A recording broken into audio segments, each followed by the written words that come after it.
Hello students, welcome back to our channel General Studies with Anoop K Verma. तो actually जो calendar आया है हमारा यूपी पीसीएस का, पीएससी का, ठीक है। तो उसके अकॉर्डिंग 12 जून को हमारा Uttar Pradesh public service commission का जो प्रीलिमिनरी एग्ज़ाम है वो कंडक्ट किया जाएगा, ठीक है, 12 जून 2022 को, ठीक है। तो उसकी प्रैक्टिस के लिए, उसकी बेटर परफॉर्मेंस के लिए, ठीक है, मैं एक टेस्ट सीरीज़ लाया हूँ। टेस्ट सीरीज़ के लीजिए या प्रैक्टिस सेट के लीजिए, ठीक है। तो प्रैक्टिस सेट में हम मोस्ट एक्सपेक्टेड और बहुत ही इंपॉर्टेंट क्वेश्चंस को कवर अप करेंगे, ठीक है, जो कि आपके आने वाले एग्जाम्स के लिए काफ़ी ज़्यादा इंपॉर्टेंट रहेगा, ठीक है। और अभी से अगर जो हम काउंट करें, आज की डेट है हमारी 1 फरवरी, ठीक है। 1 फरवरी से हम शुरू कर रहे हैं। तो आज से जून मतलब आपका फेब, और फिर मार्च, अप्रैल और मई, ठीक है। 12 जून के 12 दिन अगर जो हटा भी दें आप, 11 दिन जो बढ़ेंगे, तो आपके पास अप्रॉक्सीमेटली 4 मंथ्स का टाइम है, 4 मंथ्स। और we can say that 120 days, ठीक है, to go for this particular examination, ठीक है। तो उसको आपके सिलेक्शन चांसेस को और हाई करने के लिए आपको डेली प्रैक्टिस सेट के जितने भी इंपॉर्टेंट क्वेश्चंस और उनके साथ जो एडिशनल इंफॉर्मेशन प्रोवाइड की जाएगी, उसको डेफिनेटली आपको ध्यान से सुनना है और उनको मेमोराइज करना, याद करना है, ठीक है। ताकि आपको उस पर्टिकुलर पार्ट से कोई भी क्वेश्चन आए तो आप इजीली उसको अटेम्प्ट कर सके, ठीक है। तो चलिए शुरू करते हैं हम आज के पहले क्वेश्चन के साथ। तो जस्ट अ मिनट। तो चलिए देखते हैं आज का पहला क्वेश्चन। और हम हर सेट में, ठीक है, मैक्सिमम अप टू कितने क्वेश्चंस करेंगे? 10 क्वेश्चंस करेंगे, ठीक है। और उन 10 क्वेश्चन से बहुत सारी इंफॉर्मेशन भी गैदर करने की कोशिश करते हैं, ठीक है। तो चलिए आज का जो हमारा पहला क्वेश्चन है, computer virus is a, computer virus क्या है, ठीक है। ये डेफिनेटली आपको क्वेश्चन काफ़ी ईजी लग रहा है ना। तो और एक्चुअली में ही है भी ईजी। तो डायरेक्ट क्वेश्चन है, कंप्यूटर वायरस क्या है? सॉफ्टवेयर प्रोग्राम है, ठीक। तो इसका कंप्यूटर वायरस का रिलेशन किसके साथ है? सॉफ्टवेयर प्रोग्राम के साथ। अब देखिए इसमें होता क्या है कि जो वायरस है वो एक्सटेंड करता है कहाँ तक? Just minute. वायरस जो है, ठीक है, वायरस वो एक्सटेंड करता है अपनी रिप्लिका, ठीक है, अपने जैसे रिप्लिका, ठीक है। वायरस मतलब मीन्स एक कोई छोटा सा पार्टिकल है, ठीक है, पार्टिकल समझ लीजिए। वो क्या है, अपनी जैसे मल्टीपल्स बनाता रहता है। मल्टीपल्स बनाएगा, ठीक है, और उनको मॉडिफाई करेगा। मल्टीपल्स बना के रेप्लिका बनाएगा। रेप्लिका से फिर उनको क्या करेगा? मॉडिफाई करेगा, ठीक है, मॉडिफाई करेगा मतलब उनके अंदर कुछ कुछ चेंजेस करता रहेगा।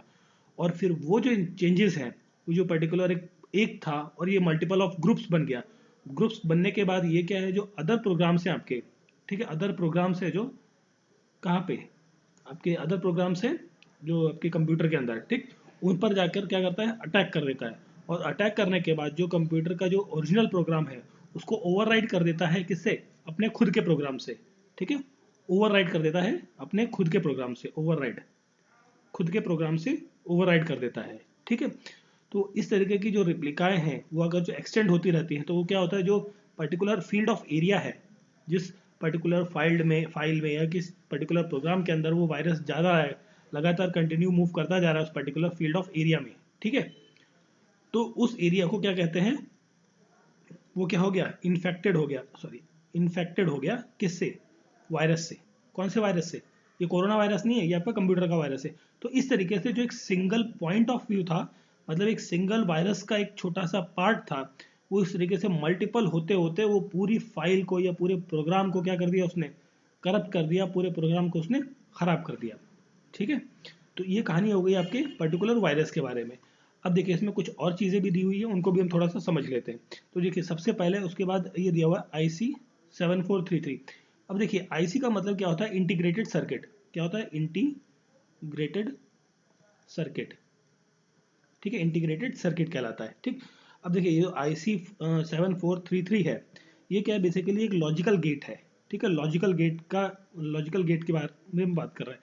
देखिए अगर जो जो स्टूडेंट्स साइंस से संबंधित है या जो टेक्निकल स्टूडेंट्स हैं, उनको ये गेट और लॉजिकल गेट थोड़ा सा इजीली समझ में आ जाएगा, ठीक। अब इसमें क्या होता है, ये जो सर्किट है, ये पर्टिकुलर IC7433 जो एक सर्किट है, ये क्या है एक्चुअली? चार और गेट से बना हुआ है, और गेट से बना हुआ है, ठीक है। अब देखिए यहाँ पर टर्म आया और गेट। अब देखिए ये जो एक सिंबल है, मैं रिप्रेजेंट कर रहा हूँ सिंबल, इस तरीके का जो सिंबल रिप्रेजेंटेशन है, दो इनपुट्स हैं और एक आउटपुट गया आपका, ठीक है। तो इस तरीके का जो सिंबल रिप्रेजेंटेशन होता है वो किसका होता है? और गेट का, ठीक है।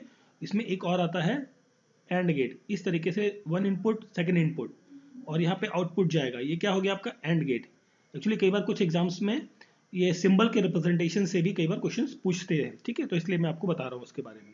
तो ये और एंड, और इसके बाद आता है एक नॉर गेट। तो उसमें क्या होता है, ये जस्ट मिनट, इसको थोड़ा सा रब कर लेते हैं। हाँ जी, यहाँ देखते हैं, ये हुआ आपका, ठीक है।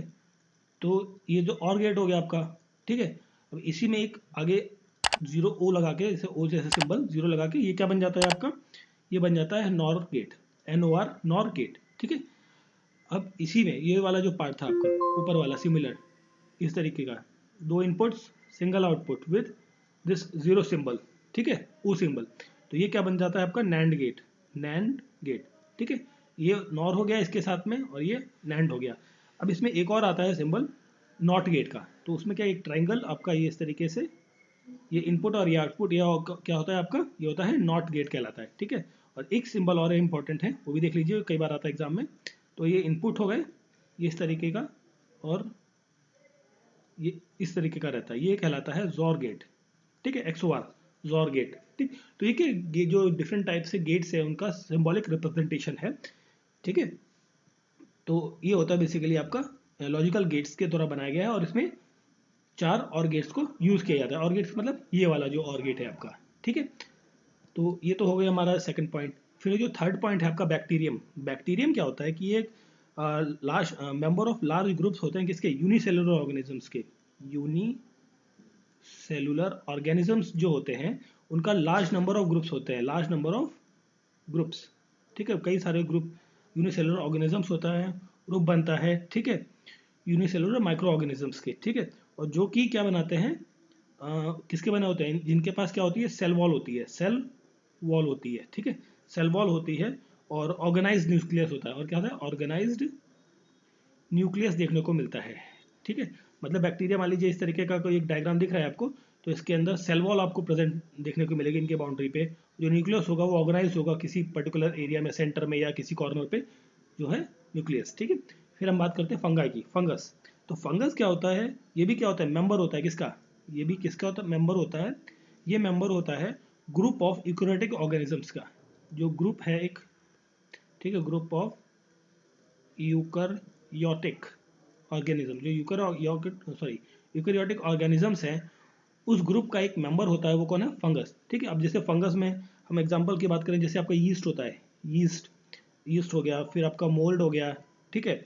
और बेस्ट बेस्ट कॉमन एग्जांपल जो आपने जनरली देखा भी होगा इसका, फंगस का, तो वो होता है मशरूम, मशरूम, ठीक है। मशरूम जो हम खाने में भी यूज़ किया जाता है, एज अ फूड भी यूज़ किया जाता है, वो क्या है, एज अ फंगस का एग्जाम्पल है, ठीक है।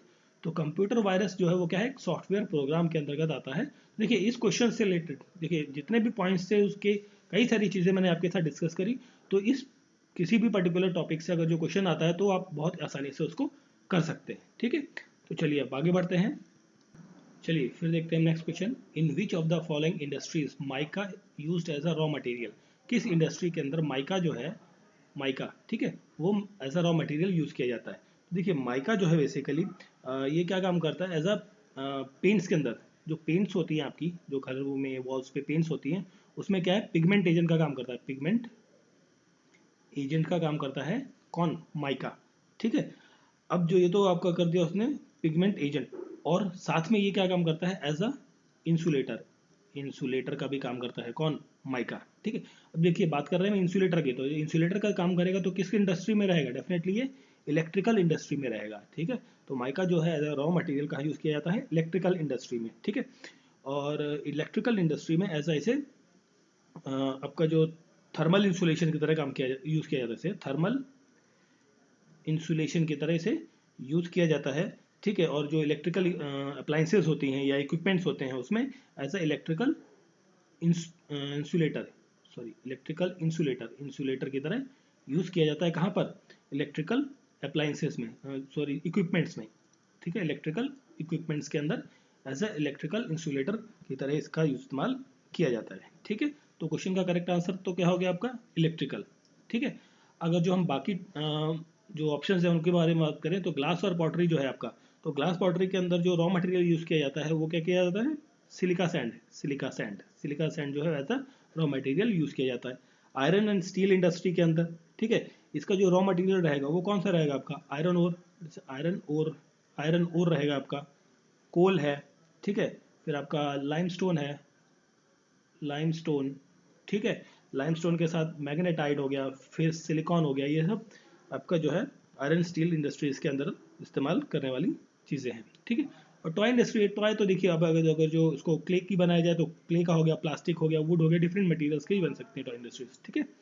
तो जो क्वेश्चन का करेक्ट आंसर है वो क्या है, option number D, electrical industry में मैक्सिमम यूटिलाइजेशन किसका रहता है, माइका का एज अ रॉ मटेरियल। चलिए फिर देखते हैं next question, which of the following leguminous plant is also preferred as a petrol product plant, और इसको पेट्रोल को आप पेट्रो प्लांट भी कह सकते हैं, पेट्रो प्लांट, ठीक है। तो देखिए अगर जो हम इस क्वेश्चन को अटेम्प्ट करना चाहें उससे पहले एक छोटी सी भूमिका देख लेते हैं कि क्या रहने वाली है इसके साथ में। तो इसमें जो है इंडिया जो है हमारा, ठीक है, तो इंडिया में जो इंडिया का जो ऑयल कैपेसिटी है कि कितना वो ऑयल प्रोड्यूस कर सकता है पर ईयर, तो वो है 1 मिलियन टन, 1 मिलियन टन जो है इंडिया पर ईयर प्रोड्यूस करता है अपना ऑयल, कहाँ से, प्लांट्स के थ्रू, ठीक है। अब वो मोस्ट अबंडेंट सोर्सेज की हम बात करें कि मैक्सिमम जो सोर्सेज है कौन कौन से प्लांट्स हैं, जैसे आपका साल हो गया, ठीक है, महुआ हो गया, महुआ एक प्लांट होता है, ट्री होता है बेसिकली ये, ठीक है, वहाँ से जो फल मिलता है, फ्रूट टाइप का फल होता है, एक्चुअली फ्लावर होता है बेसिकली, उससे जो ऑयल निकलता है, ठीक है। और नीम हो गया, ठीक है, नीम हो गया, और पोंगेमिया हो गया, पोंगेमिया, और जेट्रोफा, ठीक है। तो ये कई सारे प्लांट्स हैं, तो इनसे जो ऑयल मिलता है वो अप्रॉक्सीमेटली 1 मिलियन टन जो है हम इंडिया में प्रोड्यूस करते हैं पूरे साल में, ठीक है। तो ये पूछा गया क्वेश्चन में कि कौन सा प्लांट यूनिट है जो पेट्रोल लिए यूज़ किया जाता है, तो देखिए ऑप्शन में आपको मिल गया पोंगाम, पोंगाम या पोंगामिया, ठीक है, इसको ऐसे भी लिख सकते हैं या, ठीक है। तो ऑप्शन नंबर डी जो है वो करेक्ट आंसर होगा इस क्वेश्चन का।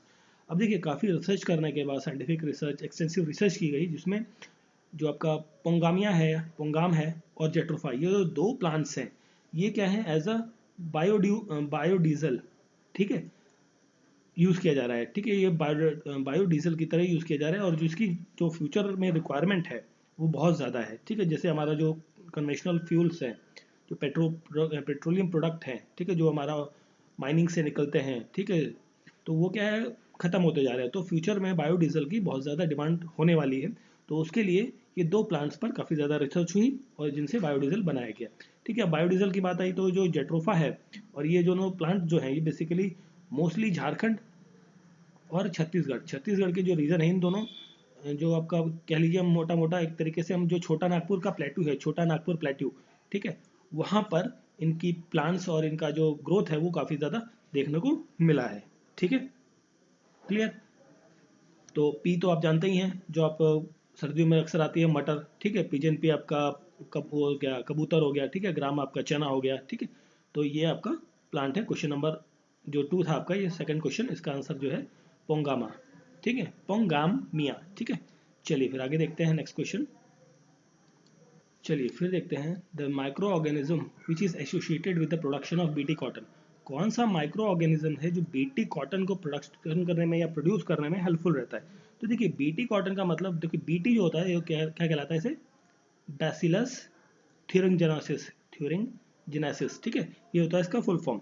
तो बीटी कॉटन क्या होता है कि इसमें इंसर्ट होता है, जो इंसेक्ट हैं वो होते हैं जो रेजिस्ट करते हैं किसको, ट्रांसजेनिक क्रॉप्स को, ठीक है, ताकि वो लड़ सकें जो एडवर्स इफेक्ट आ रहे हैं उनसे, ठीक।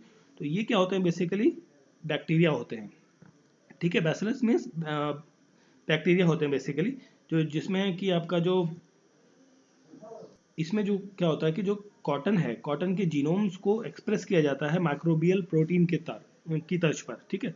जो कॉटन है, कॉटन को क्या किया जाता है, उसकी जीनोम सीक्वेंसिंग की जाती है, जीनोम सीक्वेंसिंग एक तरीके से की जाती है और एक्सप्रेस किया जाता है किस टर्म में, एक्सप्रेस किया जाता है माइक्रोबियल प्रोटीन में, माइक्रोबियल प्रोटीन के अंदर, ठीक है। और उसके बाद ये बनता है बैसिलस बैक्टीरियम थ्यूरिंजिनोसिस। अब इसके अंदर बीटी कॉटन हो गया, बीटी रूट्स हो गया, कई सारी चीज़ें वैरायटी होती है। तो एक एक्चुअली बीटी क्या है, बैसिलस थ्यूरिंजिनोसिस एक प्रोसेस है, ठीक है, जिसमें बैक्टीरिया का यूज़ किया जाता है मोस्टली, ठीक है। तो करेक्ट आंसर है इस क्वेश्चन का ऑप्शन नंबर सी, बैक्टीरियम। चलिए फिर देखते हैं नेक्स्ट क्वेश्चन। नेक्स्ट क्वेश्चन है, इन countries where polished rice is a meal cereal in their diet people suffer from। देखिए ये कौन सी कंट्रीज हैं, मतलब कई सारी कंट्रीज में, ठीक है, कि ये कहा गया कि जो पॉलिश्ड राइस होती है, ठीक है, जो पॉलिश्ड राइस होती है उसको एज अ फूड यूज़ किया जाता है मोस्टली, तो उसकी वजह से जो है किस बीमारी से वो लोग सफ़र करते हैं, ठीक है।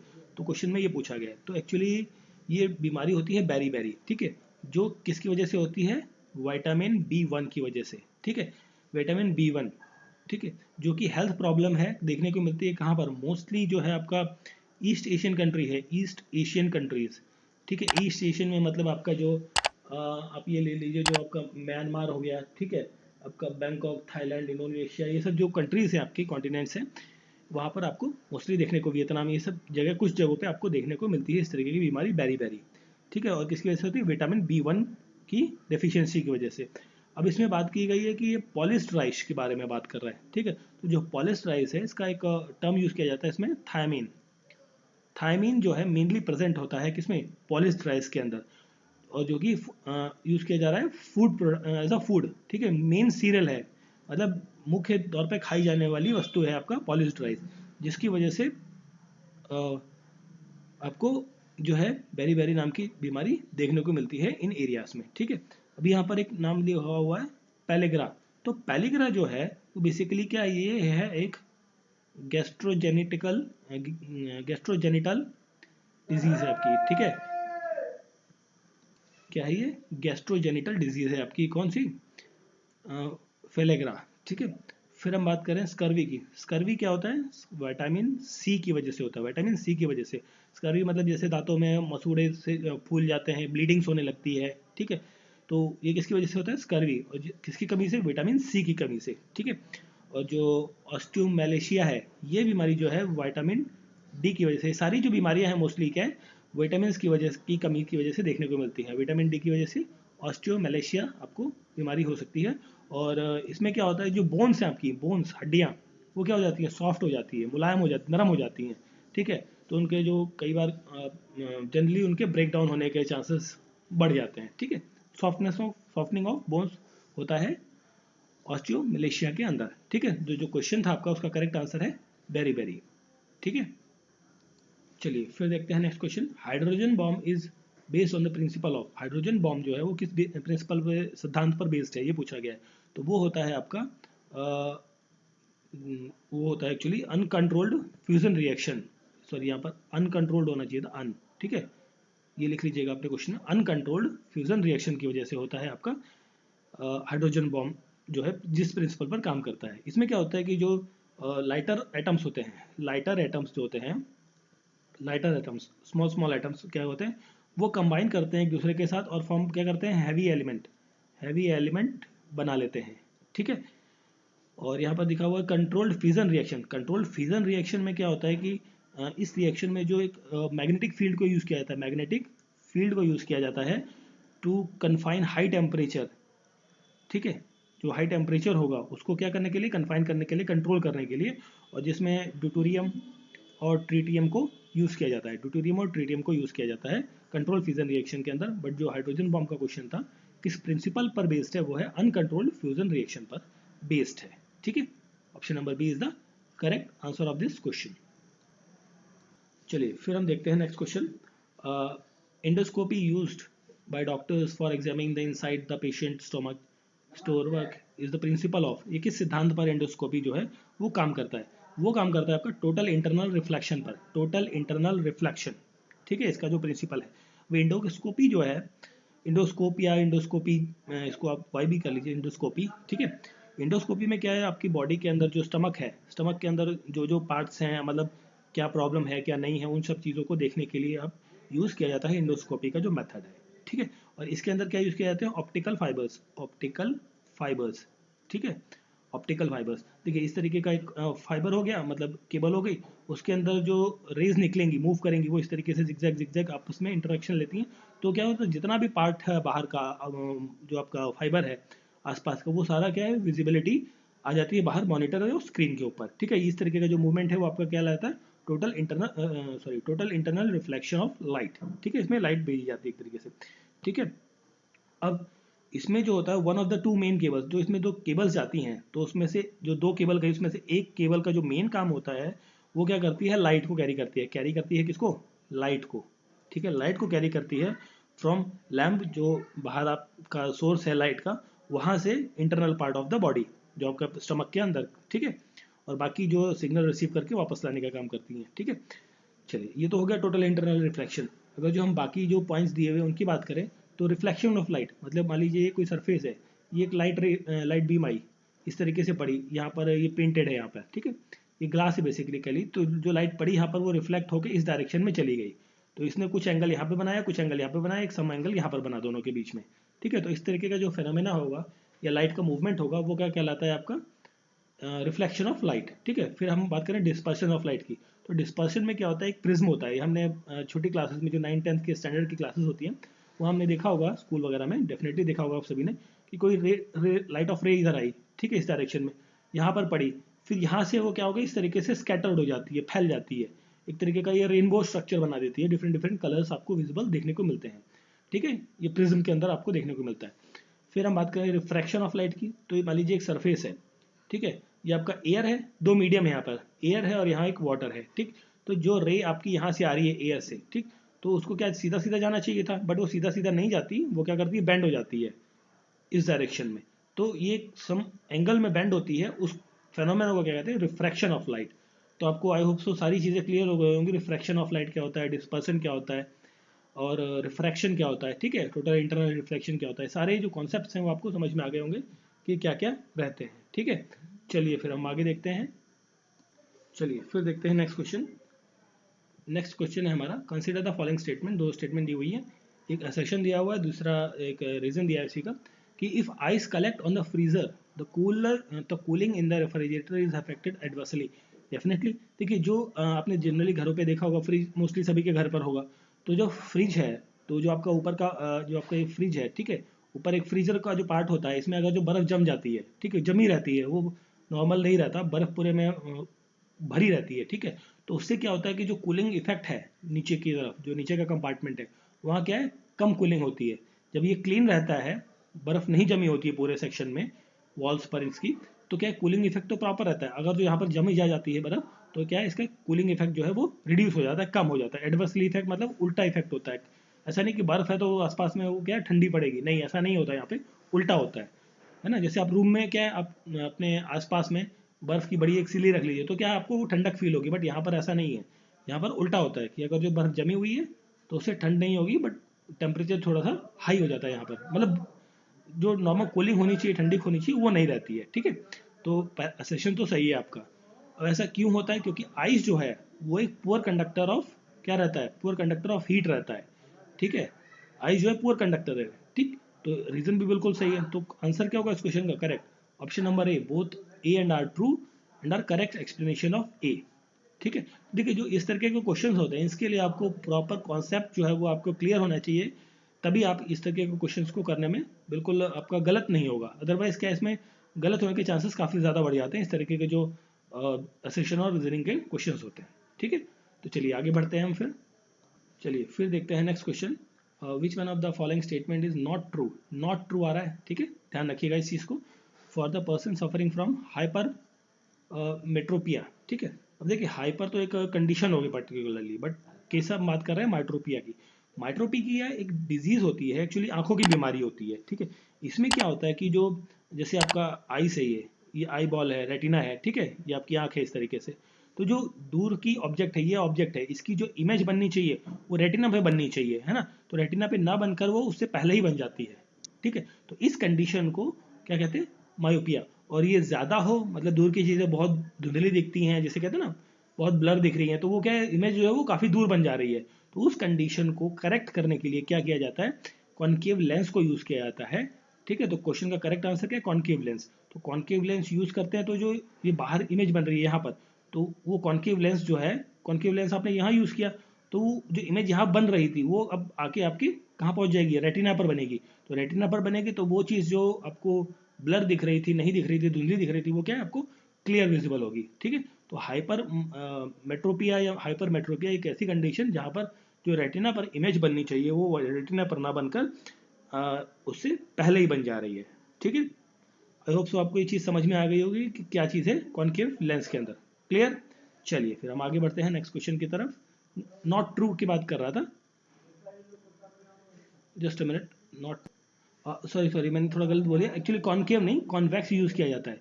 कॉन्वेक्स कॉन्वेक्स लेंस यूज़ किया जाता है, ना कि कॉनकेव। ठीक है, तो एक्चुअली नॉट था ना, तो नॉट पूछा था इसमें, तो कॉन्वेक्स यूज़ किया जाता है, ना कि कॉनकेव। ठीक है, इसको करेक्ट कर लीजिए, मैं उल्टा बोल गया थोड़ा सा। ठीक है, तो एक्चुअली पर्सन सी ऑब्जेक्ट डिस्टिंक्टली दूर दिखता है उसको, फोकल लेंथ ऑफ लेंस क्या हो जाती है, लार्ज हो जाती है, बिल्कुल सही है। इमेज ऑफ जो क्लोज है वो बिहाइंड द रेटिना बनती है, रेटिना के अंदर बनती है इसमें एक्चुअली। ठीक है, तो एक्चुअली मैंने उल्टा बोल दिया। ठीक है, मैंने रिवर्स में बोल दिया था, तो इसको जरा ठीक कर लीजिएगा। तो करेक्ट आंसर है option number D, concave lens जो है वो यूज़ नहीं किया जाता, इसमें कॉन्वेक्स यूज़ किया जाता है। ठीक है, तो इस क्वेश्चन को जरूर डेफिनेटली करेक्ट कर लीजिए। चलिए फिर देखते हैं next question. An enzyme which helps in the digestion of protein. ठीक है, प्रोटीन के डाइजेशन के लिए कौन सा एंजाइम यूज़ किया जाता है, वो होता है आपका ट्रिप्सिन। ट्रिप्सिन यूज़ किया जाता है प्रोटीन के डाइजेशन के लिए। ठीक है, ये क्या हेल्प करता है डाइजेशन में, किसके डाइजेशन में हेल्प करता है, प्रोटीन के। प्रोटीन के डाइजेशन में हेल्प करता है ट्रिप्सिन। ठीक, और ये कहाँ देखने को मिलता है, स्मॉल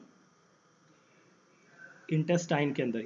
स्मॉल इंटेस्टाइन के अंदर ये देखने को मिलता है आपका, स्मॉल इंटेस्टाइन में देखने को मिलता है। ठीक, अब ये क्या करता है स्मॉल इंटेस्टाइन में, ये करता है ब्रेक डाउन, किसका, ब्रेक डाउन करता है प्रोटीन का। ठीक है, प्रोटीन को ब्रेक डाउन करता है और उसको आगे भेजता है किसके लिए, डाइजेशन के लिए। डाइजेशन का जो प्रोसेस है उसके लिए इसको आगे फॉरवर्ड करता है, और जो कि ठीक है, तो ये डाइजेशन कहाँ करता है, डाइजेशन का काम कहाँ शुरू करता है, स्टोमक के अंदर, स्टोमक के अंदर। ठीक है, क्लियर? और इसको जो है बेसिकली प्रोड्यूस किया जाता है कहाँ से, प्रोड्यूस किया जाता है इसको जो ट्रिप्सिन है ये प्रोड्यूस किया जाता है, प्रोड्यूस किया जाता है पैनक्रिया, प्रोड्यूस होता है कहाँ पे, पैनक्रियाज के अंदर। पैनक्रियाज के अंदर प्रोड्यूस होता है इन एन इनएक्टिव फॉर्म में, इनएक्टिव फॉर्म में ये रहता है। ठीक है, और इनएक्टिव फॉर्म में जब ये होता है तो उसको क्या कहते हैं, ट्रिप्सोजन, ट्रिप्सोजन के नाम से जानते हैं जब ये इनएक्टिव फॉर्म में होता है, और एक्टिव फॉर्म में ये ट्रिप्सिन बन जाता है। ठीक है, ये तो हो गई ट्रिप्सिन की बात, जो आपका प्रोटीन है उसको डाइजेस्ट करने का काम करता है। ठीक, अब इसमें दिया हुआ यूरिएज, तो यूरिएज क्या करता है, एक्चुअली यूरिएज करता है न्यूट्रलाइज करता है किसको, न्यूट्रलाइज करता है गैस्ट्रिक एसिड को। जो गैस्ट्रिक एसिड है उसको न्यूट्रलाइज करने का काम करता है यूरिएज। फिर ट्रिप्सिन तो हमारी बात हो गई प्रोटीन को डाइजेस्ट करने में, और सल्फेटेज, सल्फेटेज जो है ये क्या करता है आपका, डिग्रेड करता है किसको, डिग्रेड, डिग्रेड करता है सल्फर को। जो सल्फर है इन्वायरमेंट के अंदर प्रेजेंट, इन्वायरमेंट मतलब जो आपके बॉडी स्ट्रक्चर के अंदर जो सल्फेट है, सल्फर मटेरियल प्रेजेंट है, उसको क्या करता है, कंटेनिंग चीज़ें हैं उनको क्या करता है, डिग्रेड कर देता है, उनको कम खत्म करने का काम करता है सल्फेटेज। फिर प्रोटीज जो है बेसिकली ये क्या करता है, ब्रेक डाउन करता है किसको, ये भी ब्रेक डाउन करता है प्रोटीन को, किसको, प्रोटीन को। ठीक है, ब्रेक डाउन करेगा जो आपकी बॉडी और स्किन में अवेलेबल है, बॉडी या आपका जो स्किन है वहाँ पर जो प्रोटीन अवेलेबल है उसको ब्रेक करने का काम जो है वो कौन करता है, प्रोटीज। ठीक है, तो जो डाइजेशन वाला प्रोटीन है उसको कौन काट तोड़ रहा है, ट्रिप्सिन। ठीक है, क्वेश्चन क्लियर हो गया होगा आप सब। ठीक है, तो ये थे आज की वीडियो के जो हमारा प्रैक्टिस सेट 1 है उसके 10 मोस्ट इंपॉर्टेंट क्वेश्चंस और उससे रिलेटेड कुछ कॉन्सेप्ट्स। ठीक है, जो हमारा एक पिछले क्वेश्चन में थोड़ा सा आई वाले में गड़बड़ हो गया था, थोड़ा सा उल्टा बोल दिया था, तो उसको जरा करेक्ट कर लीजिएगा। तो आई होप सो वीडियो आपको अच्छा लगा हो, तो लाइक सब्सक्राइब और फॉरवर्ड ज़रूर करें अपने दोस्तों के साथ, और पढ़ते रहें ताकि जो सिलेक्शन चांसेस है आपके एग्ज़ाम में वो हाई हो जाए। ठीक है, तो मिलते हैं नेक्स्ट क्लास में नेक्स्ट लेक्चर के साथ। So thank you for watching.